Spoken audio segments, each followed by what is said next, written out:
What's up? This is What Would He Do, and we've just finished watching everything you always wanted to know about sex, but were afraid to ask. I am William Elvin, and I am here. I'm literally speechless. Oh my god, this movie. But before we start start talking about the nitty-gritty of this, I can't even start to describe what this movie is. But allow us to kind of like introduce and kind of like talk about a short synopsis of what this movie is all about. So again, this movie was, I think this is the third movie that we've seen, and it's called Everything You Wanted to Know About Sex But Were Afraid to Ask, produced in 1972. And this movie is basically an anthology of sex-themed comedy sketches that explores topics such as aphrodisiacs, bestiality, transvestites, and a whole shebang of other sexual perversions. So let's jump right on it. But before we really jump on it, because oh man, this is so like this movie is so worthy of discussion.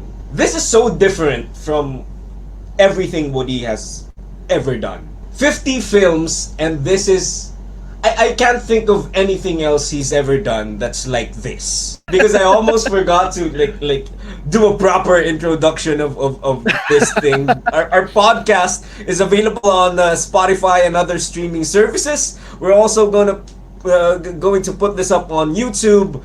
So yeah, follow and subscribe. If you're a Woody Allen fan, this is going to be a very, very fun 50 film run. We are on our third film. This is the third film credited to Woody Allen as a writer and a director. And by God, what a writing job and a directing job this is for Woody Allen. For sure. You want to start? You want to start the discussion? Because I don't know where to start. I really don't know where to start. As I've mentioned, this is kind of like a compilation of several comedy sketches, and it felt like I was watching 7 movies in one go. I was like, what is going on? But because it was episodic, they were able to kind of like just jump on specific themes and just continuously attack that theme with joke after joke. And it's I was just telling William earlier for our listeners. So at the start of the film, I was trying to put down my notes with quotes that I found funny and other things. And then I just gave up. I just stopped. I'm like, I'm not gonna keep writing because not even gonna try. There's just so many. I think we remember most of them. Like we didn't even have to like take specific notes. Like if you remind me of something, it's gonna pop up. Yeah, exactly. I wonder what was going on in his mind when he conceptualized this film. I wonder how he kind of like thought about it. Like, oh, let's make a film about sex, but let's make it. I can't even. I can't. I don't know how to kind of like background. Go through that process. Yeah, sure. This is the story of how this thing happened.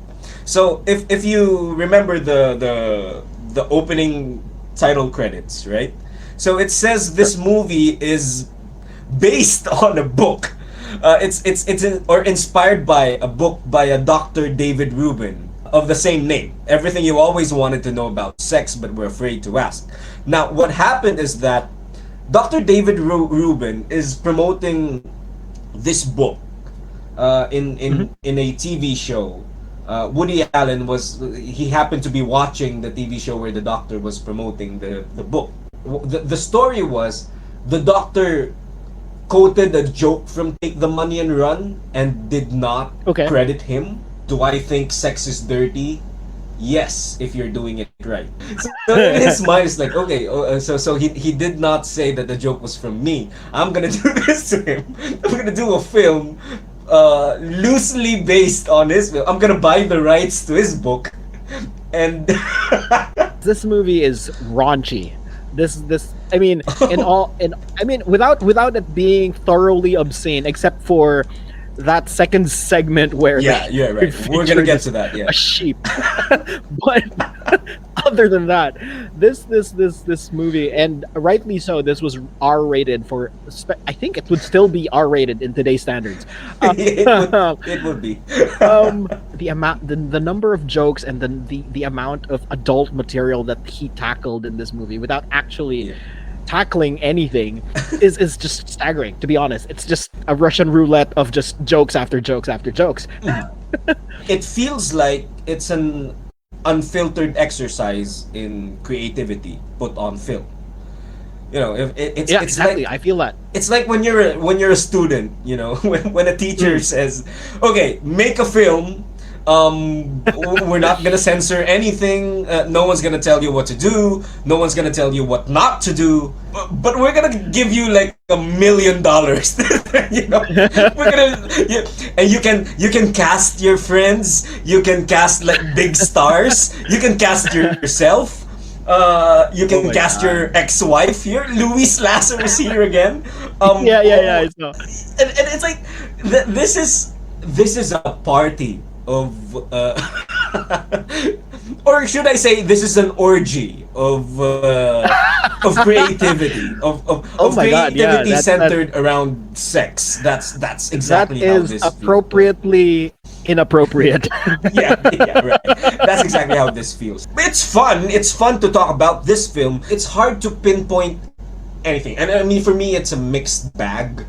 Some things definitely do work. Some things do not.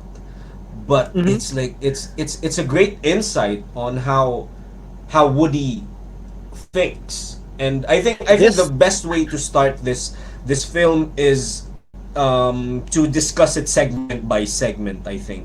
I think so too. Yeah. I was going to say that this movie kind of explained the Woody in Woody Allen. Right. So why is he called Woody? And this is it. Again, for those listening, so the concept of this podcast is that I get into the watching of the films that we're supposed to watch blank, as in I have no idea what to expect. I Blindly. don't know. Blindly blank. So this is kind of blind screening. I don't watch any of the trailers. The Yeah. furthest I go would be to see like a poster if I'm lucky, but normally I just wouldn't.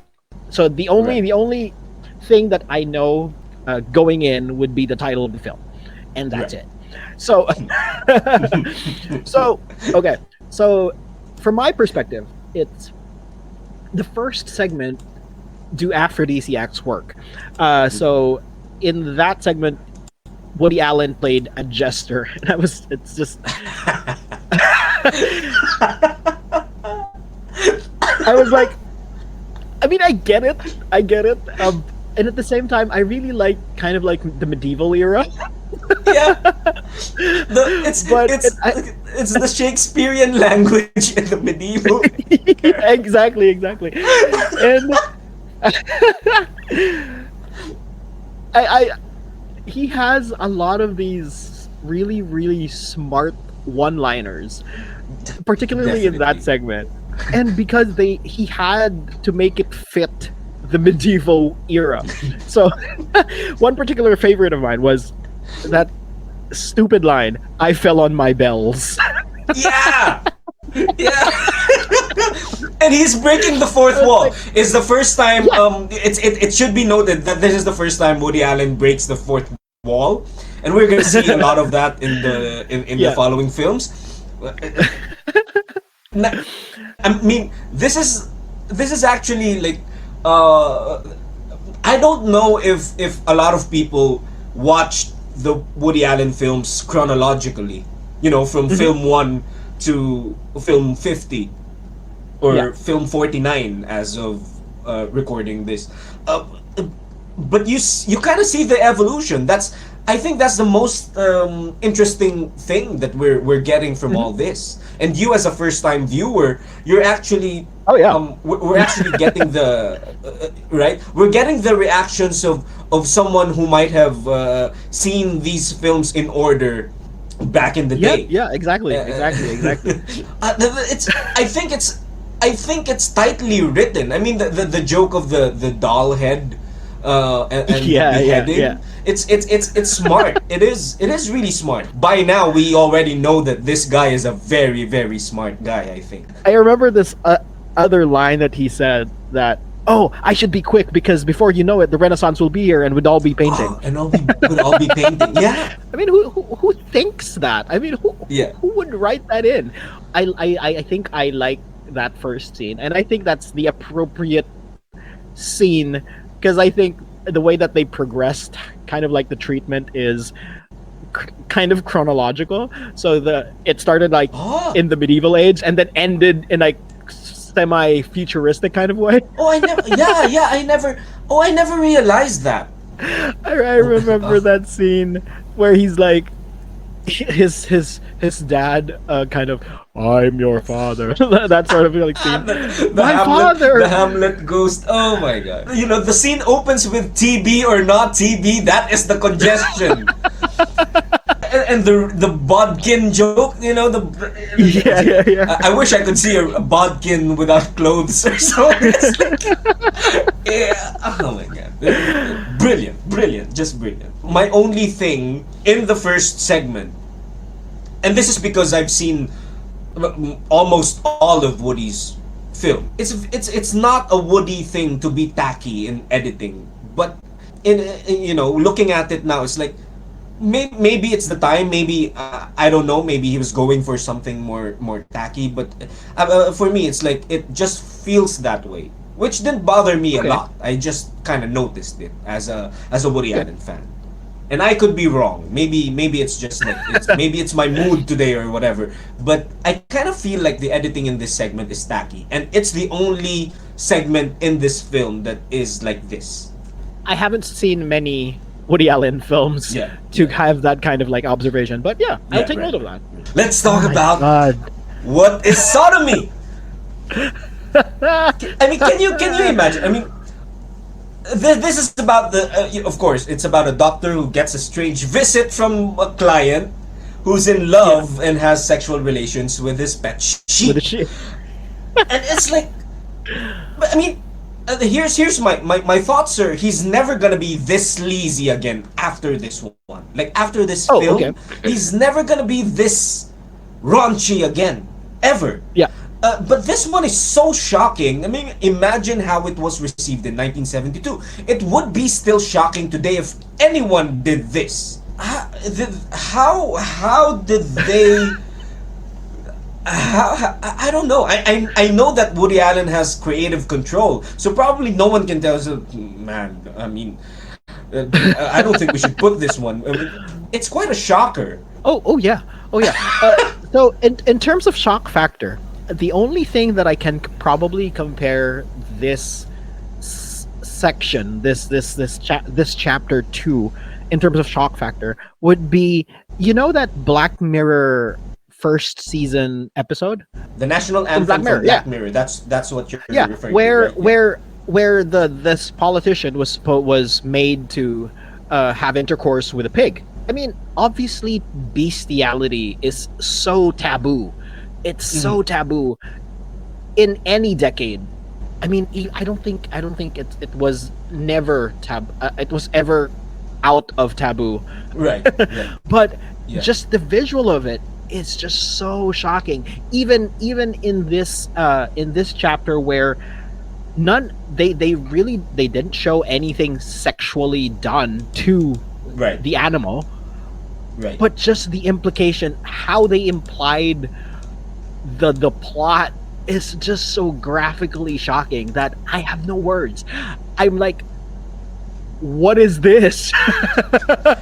It's You quite know? interesting that you brought up Black Mirror and the national anthem, because people tend to forget how the original series of Black Mirror, it's supposed to Yeah. be like the darkest of the darkest comedies. You see the first season of Black Mirror, and it's kind of like this. It's like a bleak comedy about technology, and this thing is kind of like that. I mean, this is a dark comedy through and through, Oh except yeah. for some parts.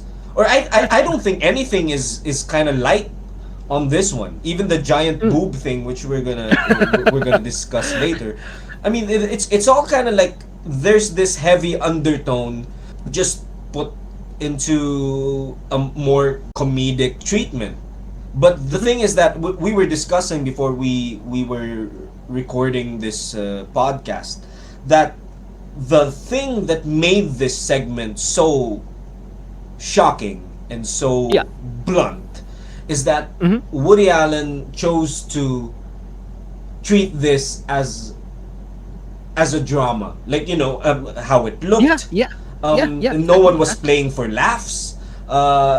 Gene Wilder was really playing it straight. Even with the jokes in there, even with the lamb chops joke. It's all delivered like it was a proper dramatic conflict or whatever. And so if it was played for laughs, I think it would have softened things up. You know what made it extra shocking for me Yeah. is that because I saw Gene Wilder in Willy Wonka, Yeah. I was like, no. I think Willy Wonka was 1971. This is 1972. This is right after Willy Wonka. Yeah, Such I a mean, great performance. I think if so there's great. like one great performance, maybe because of the treatment. Obviously, the other stuff was more done in a more straight comedic fashion, but his performance here was top notch. If you didn't know who Gene Wilder was, you'd think that he'd have prior experience with sheep, Oh my, yeah, right. which is so wrong in so many levels. Yeah, and such a multi-layered joke. And this is kind of funny, like knowing Woody Allen's reputation now, with the Yeah. accusations and stuff. This came back to haunt him in the in the eyes of those who believe the accusations. Yeah, I think it's unfair. I mean, it's really unfair for people to say like, "Oh, you know how I could tell that this guy really did it? Look at his films." No one does that. No one should do that. You shouldn't make that argument. But it's like if Correct. you are a one-dimension thinker, you'd really connect Yeah. the dots. It's like, oh Yeah, man, he's yeah, so perverse. precisely, exactly. Yeah. But then is this? I think he was just pushing boundaries. You've seen it from Take the Yes, Money and Run, and yes. then Bananas, and then here is he was like trying to push the boundaries of comedy. Here, To add to that, like pushing the boundaries of comedy, this topic is just no one would even converse about this topic out in the open. No one would talk about this type of, you won't go to your friend talking about, oh, I kind of want to feel up sheep. some fowl or like my dog or whatever. yeah, but you read But- it on the news. You read it Yeah, on exactly. the news. That's the brilliant thing here.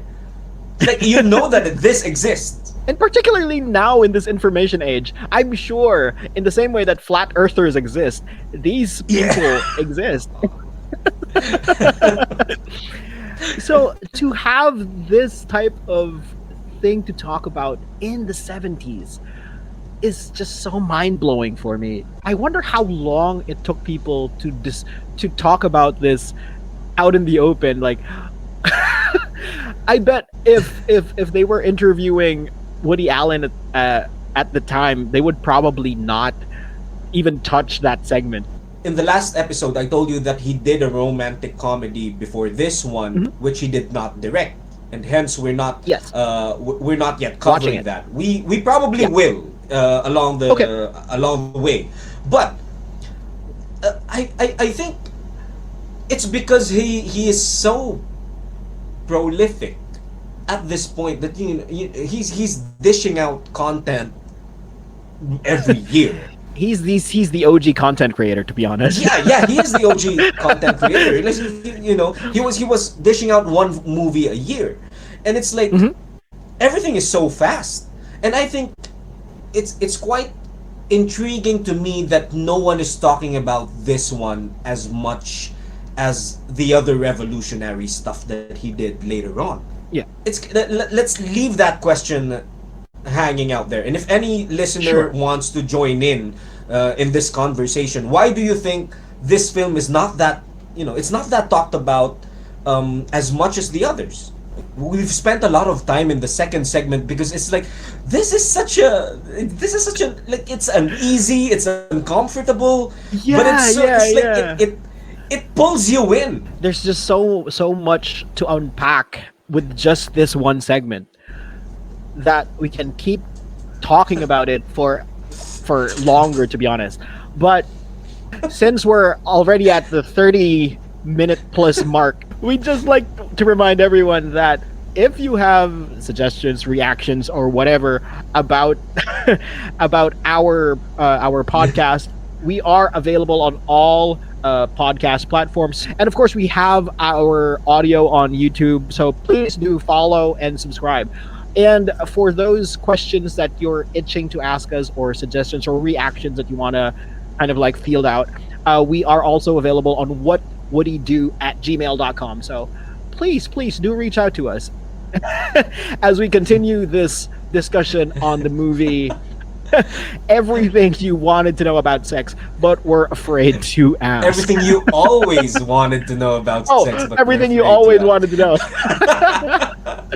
I think this episode is allowed to be longer than the other ones because this is a seven-part film. There's such a lot to unpack. And the third segment is the Louis Lasser segment, which is a tribute to Italian cinema.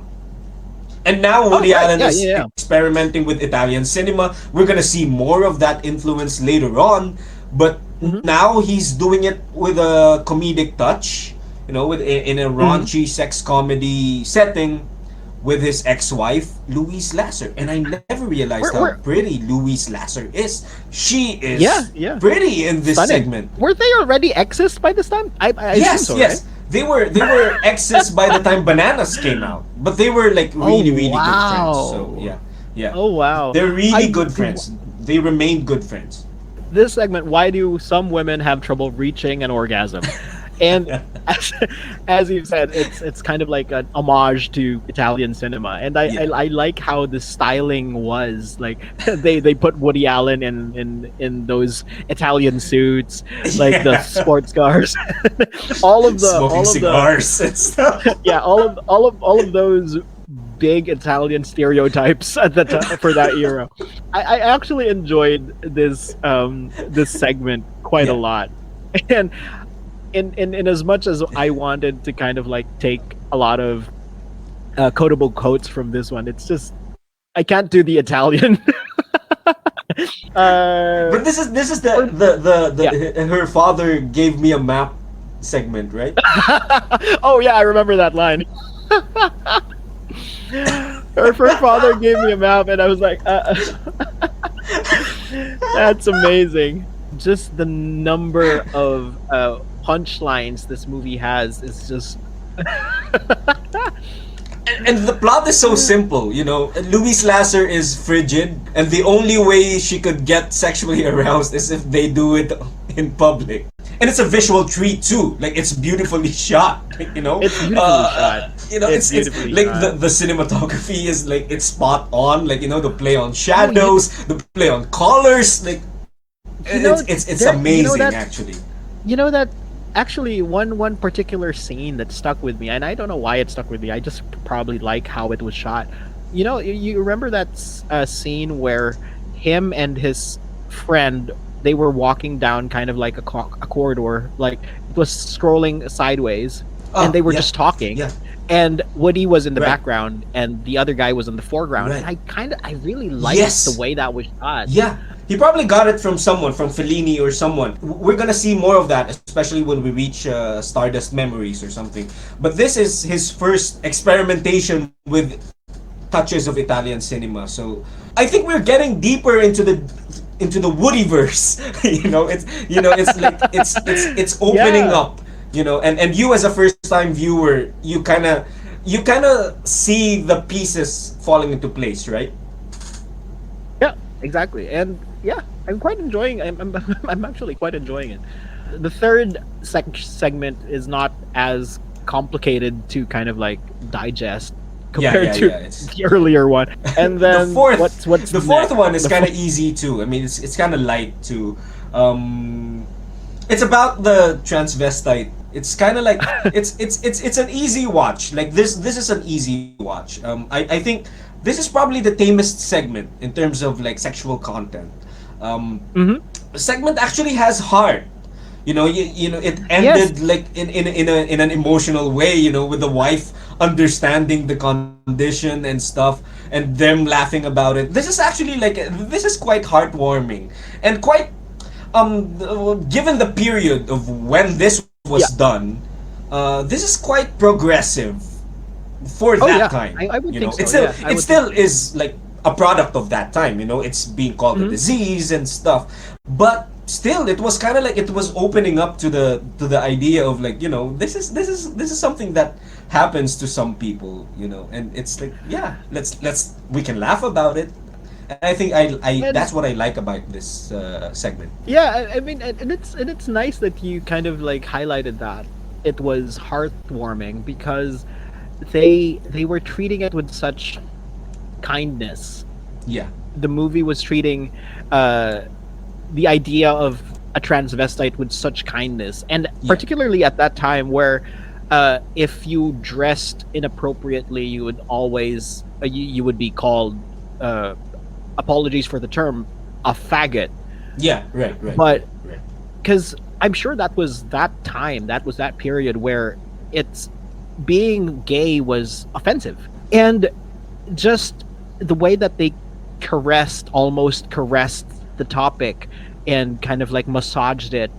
Yeah, I mean, obviously, it was made in a very funny way, and that in the way that kind of it was made light of. But the way that they concluded the segment with the conversation between the wife and the husband was for me kind of like yeah, almost touching. It's very progressive that they were able to kind of like highlight and kind of like emphasize that this is okay. yeah, This isn't yeah, not yeah. this isn't Right. something that people should be kind of like weirded out by. Yeah, yeah. You know. Right, right, right. So I like that. As I told you, this is my third or fourth time watching this film, and I appreciate it more and more as I Yeah. watch it Mhm. again and again. Going to another dark place after this Oh one, yeah. Oh. which is Oh yeah. probably my favorite segment of the whole thing. My personal favorite. My Yeah. personal favorite is the fifth segment, Water Sex Perverts. I mean, this is just pure assault on decency, and Oh it's my god. amazing. I mean, it's brilliantly written. It's dark the way I want it to be dark. It's unapologetic. It's just Oh yeah. it's out there. And It is out there. and I love how they kind of like packaged it into a game show, Yeah. because that way they would get away with being matter of factly. Oh, this is a parody Yeah. of a '60s game show called "What's My Line." Like they Yeah. would guess what the contestants' sexual perversion is. It's just so.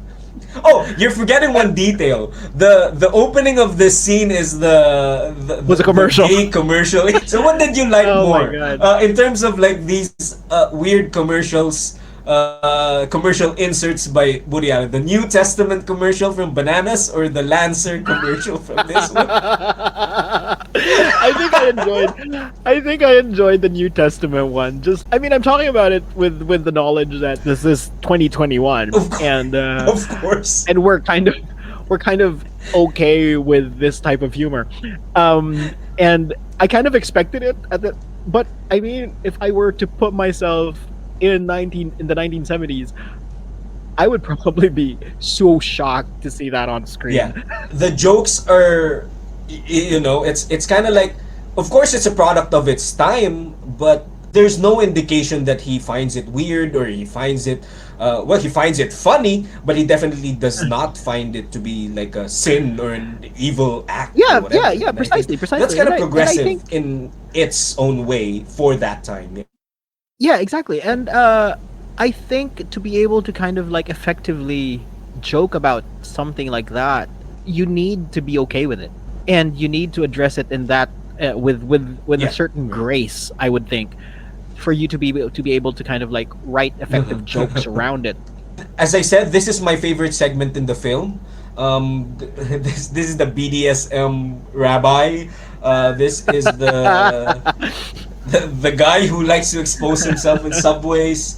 And I'm sure a lot of people are gonna be offended by Oh, the tone of this one. But it's like, um, but as you said, the joke here is that it's a game show and it's being delivered matter of factly. That's the joke. I mean, the joke is not the rape. The joke is not the molestation or something. The joke is that these are very weird things and these are very wrong things that are, being delivered matter of factly.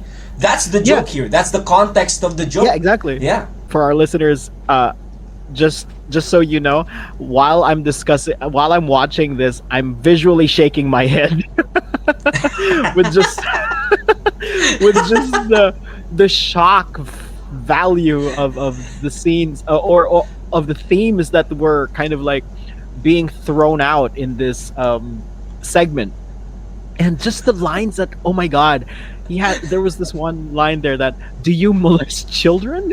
Yeah. I'm like, Are you what? a rapist? Regis Philbin, of all people, Regis Philbin himself, the talk show host, is like, he's here and he's like, he's with a straight face asking someone if he's a rapist or he's a child molester. That's just, oh my. And then they further elevated that scene. So after they weren't able to kind of like guess what the final answer was, they now proceeded to the next part of the game show where they would act out someone's someone's fantasy, and it's just so offensive. This is the BDSM rabbi who Oh wants my his god. wife to eat pork. Yeah, I think in terms of like shock factor, I think this one and the second are. I think the second segment is only ahead of this in terms of shock factor by a small factor. But this is a more Just because. multi-layered shock. Oh yeah. The, Oh the yeah. second Oh one yeah. is like, it's a straight shock. There's this one idea, and we're shocked by it. This is like 5 things that are getting thrown right in front of our faces, Yeah, and exactly, we're supposed to laugh and at it. it's yeah. So the second segment, that sheep segment, it's just one continuous shock, and you just feel your jaw further dropping to the floor with every second that goes by. This one is like, huh. It's like stab to your heart after stab after. Right after this one, is another easy watch. You'd have to admit that the next Yeah, one is yeah, it's very funny. It's very funny, but it's an easy watch. Are the findings of doctors and clinics who do sexual research and experiments accurate? Woody Allen is a sexual researcher who wrote a book about advanced sexual positions, how to achieve them without laughing, and he's with a woman who's also a sexual researcher, and a scientific accident happens where a giant boob is this released. this segment from- is probably, in my opinion, I think this one is just the weirdest amongst the 7. It Same you know weird. Like all of them are weird, but this is like the yeah, yeah, tameness yeah, yeah. of the weird, right? Yeah. But you know what went on in my head as I was watching the particularly that ending portion, that last portion where that mutant boob was let loose. Was that how did they shoot it? Did they Oh, make a massive boob? they maneuvered a massive boob. I think that's what makes it funny. I mean, if it was done Exactly, today, exactly. if this was done today, it's probably gonna be a CGI, and it's not gonna be that funny because it's No, CGI. no. It's like, the funny thing is that someone someone had to make that big boob, and some crew had to uh, Maneuver. maneuver it, and it's like and there's this guy who was also acting in the scene trying to scare the boob with a crucifix, and he's directing the scene. That's like the whole thing is funny. Just imagine that. That just that visual gag. No, but imagine in the credits, how would you label the guys who controlled the boob? From what I read, there was a guy inside the boob Just maneuvering. controlling how it Yeah. spurts out milk. And of course, this is a parody of like science fiction horror films like Frankenstein's monster, Exactly. and it's Igor like, is here. Igor is oh, here. man, it's like, as I said, I like this film even more now. Like, this is my third or fourth rewatch. I like this film even more now. I so love this film. Not many Woody Allen fans actually love this film, but I think I'm gonna be one of the few ones who do. Who really like it? Yeah, it's, I think moving forward, I really like this film as well. it's There's like, this one conversation that I found kind of like really funny. Was that scene where they were trying to get the police to kind of like make an announcement on the radio? Okay, be on the lookout for a large female breast. female- and it's like, About a there's this guy- 4,000 in the next cup. the guy got killed by milk. Oh my god. It's like, and of course, your favorite line in this film was like he was breastfed by falsies. So, That's an amazing line. Oh my god, that's an amazing line. we're getting to the really good Woody Allen films like after this one, and there's gonna be a lot of talk about him really just doing derivatives of his influences from Europe, like Bergman and Fellini and stuff like that.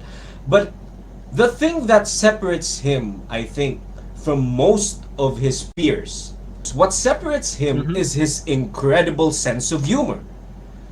Yeah, Like, I agree. give me like, he's a master filmmaker. He's a legendary filmmaker who also happened to be a very, very, very good comedian, and there's not a lot of them.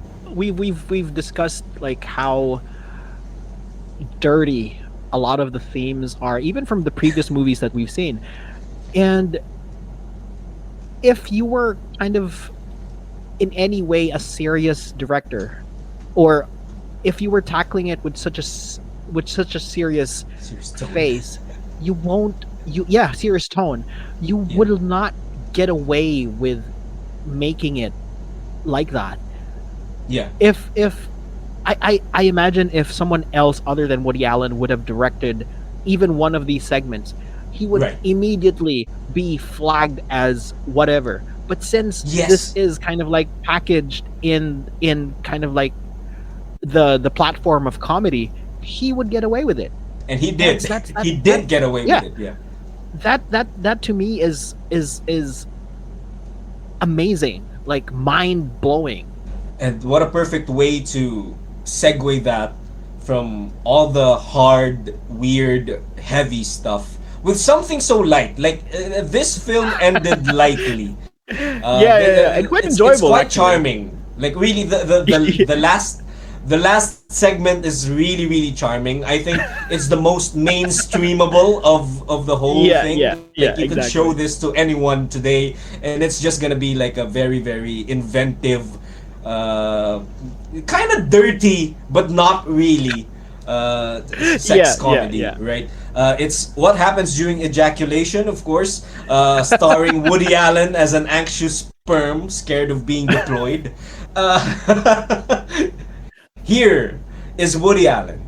Years from now, in 1977, he is going to be one of the most respected filmmakers in the world. Yeah. But in 1972, he was casting himself as an anxious sperm and directing a giant boob. This is just punchline after punchline after punchline. Burt Reynolds is here in this segment.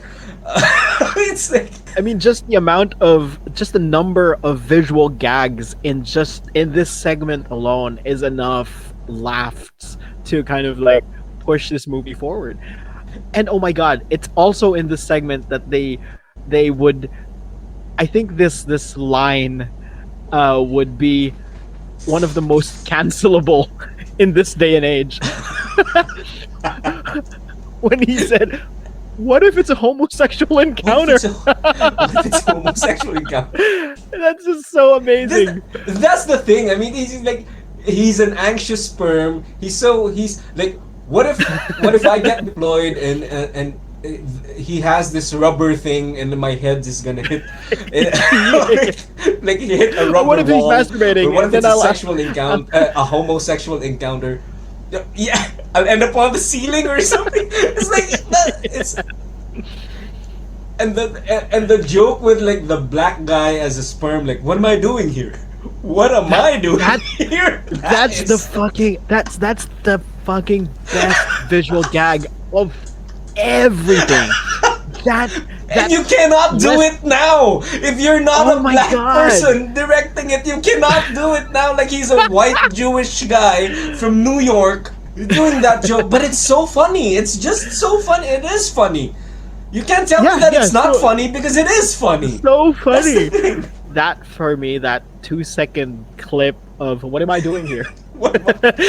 It's not just what am I doing here. It's a what am I doing here, and then a more deep realization of like what am I doing here. I think this one is on the top of my all-time chart of best visual gags because oh my god, this is so pregnant with context and meaning, including modern ones, right? You're exactly. like all time, right? All time. Including Family Guy, including Modern Family, including Community. Like this is just like it's up there. It's up there. It is up there. It takes a certain person to be able to deliver that sort of comedy, that unapologetic comedy that you just mentioned. It's oh my god, it's so rich. It's so rich. Yeah. I think the perfect word here is rich. It's really rich. Just the idea of like an anxious sperm, right? That's already a rich thing. And it's just so this is well done. Like this whole sketch is, I think it's the most well done, and I think it's like it's the most it's the segment that holds up the most. I think. Right? Correct. Correct. I agree. No one's gonna like, except for little things like the black sperm and the homosexual joke or whatever. But like throw it out the window. Like your butthurtness. Throw the butthurtness out the window, and it's gonna be really, really, really funny. That's the film. That's everything you always wanted to know about sex, but we're afraid to ask.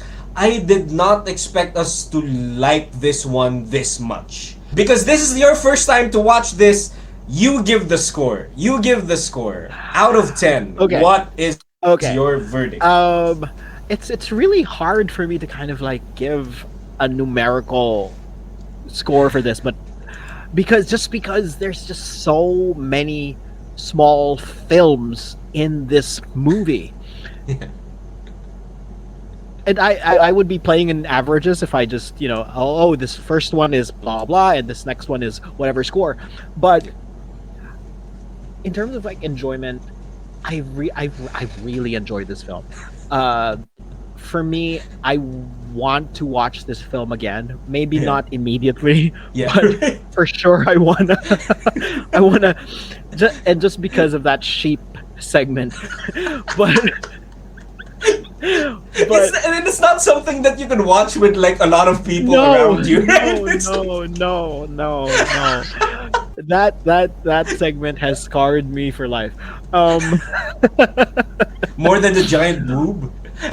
more than a giant boob. I actually enjoyed that giant boob. The giant boob. So to give it a score, because as I've said, I really, really, I really, really enjoyed watching this film, and for me, it kind of like allowed me access to some of the more disturbing themes that I otherwise would not be able to kind of like explore.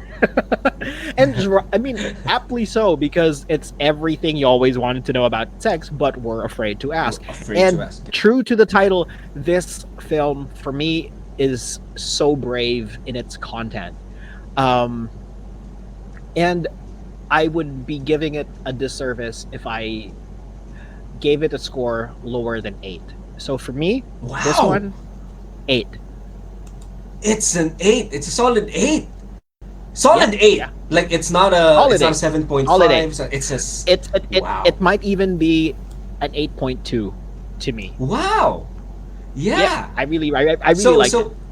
That's a big jump from Bananas. Bananas was like a 6 Oh, for yeah. you or something, Yeah. right? Yeah. Yeah. Yeah. I think Bananas is the weakest so far. And So far, I'm excited so far. with the next episode. The next episode, so we're going from a sex comedy. The next Ooh. film would be a sci-fi comedy. It's a science fiction comedy. Science fiction. And this is the first time Woody Allen is directing Diane Keaton. This is Oh, it's I not the love first Diane time he Keaton. acted with Diane Keaton. Diane Keaton. He acted with Diane Keaton for Play It Again, Sam. But this is the first time they're going to be on screen together with him directing. Because Diane Keaton is gonna be the main Woody Allen leading lady from Sleeper 1973 to 1979's Manhattan. So you have like a one, Okay. two, three, four, five, a 5 movie run with Woody Allen and Diane Keaton, an iconic pairing, and this is it. This is the start of the wonderful, wonderful That's amazing. string of Woody Allen movies. That's What do you amazing. expect? What do you expect No. from the sci-fi comedy next? I mean, after this movie, I can literally expect anything to happen. Exactly, right? Like this is the first Yeah. time when you say, "Okay, I'm gonna watch a Woody Allen movie. I don't know what to expect, but I think it's gonna be interesting always." Right? That's Yeah, it. yeah, This is exactly. And if someone were to ask me who I think who my ultimate old person crush would be, I think Diane Keaton is Yeah. kind of like Oh, up there yeah. in my crushes list, because I don't know, I like Diane Keaton, and Yeah, Diane right. Keaton is for me in the same rank as like Meg Ryan. Oh yeah, yeah. She could have been the Meg Ryan of this era. Yeah. So Yeah. yeah, I'm kind of I'm really excited for it, but at the same time, because I know the theme would be sci-fi, I'm like, oh no, I have to be prepared for weirdness. Oh yeah, it's not as weird as everything you wanted to know about sex, but we're gonna see a lot of fun stuff. Let's thank our listeners, and you give them the final remarks for this one. Yeah, what would he do? Woody Allen's decades in film, and we were tackling everything you always wanted to know about sex, but were afraid to ask. Join me and William Elvin in this journey towards just watching and enjoying Woody Allen's films. We are available on all podcast and of course we are also going to be on YouTube, so please do follow and subscribe. We also have our social media pages. We are on Facebook, we are on Twitter, we are on Instagram. So anytime that we release a new episode, we will update all of those social media platforms. Again, I am so floored by I don't know if there was a college elective that I could have taken to do something like this, but I'm quite glad to be embarking on this journey with the rest of you guys. So with that, I shall end this podcast episode. Again, this is What Would He Do? Woody Allen's Decades in Film, and this is Q. And with me, William Elvin, good night, good morning, good afternoon, whatever time you're listening to this one, and don't be afraid to ask everything you always wanted to know about sex. See you next week, guys. see you next week.